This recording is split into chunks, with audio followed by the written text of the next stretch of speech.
বাতিল থাকবে পায়ের নিচে, ইমানদার থাকবে, ইমানদারের বুকে ইমানদার থাকবে।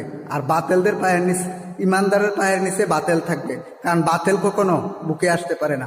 বাতিল যখন বুকে আসে তখন ছুরি মারে, কিন্তু বাতিল থাকবে পায়ের নিচে।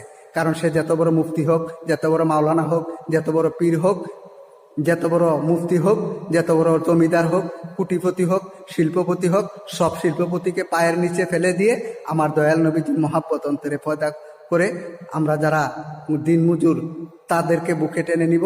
কারণ তার ভিতরে যদি নবীজির এশকে রাসূল, নবীজির ভালোবাসা মহাব্বত থাকে, তাকে বুকে টেনে নিব।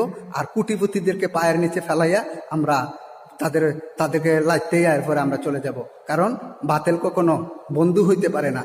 ইমানদার বন্ধু হবে, বাতিল জাহান্নামী হবে। বাতিল থাকবে পায়ের নিচে, ইমানদারের পায়ের নিচে, কিন্তু ইমানদার থাকবে বুকে।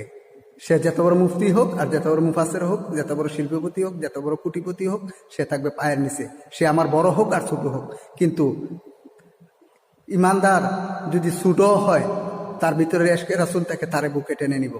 কিন্তু বাতিল যত আমার বড় হোক, সে তারে আমার পায়ের নিচে ঠাই দিব। কারণ সে পায়ের নিচে থাকবে, ইমানদারের বুকে থাকতে পারে না।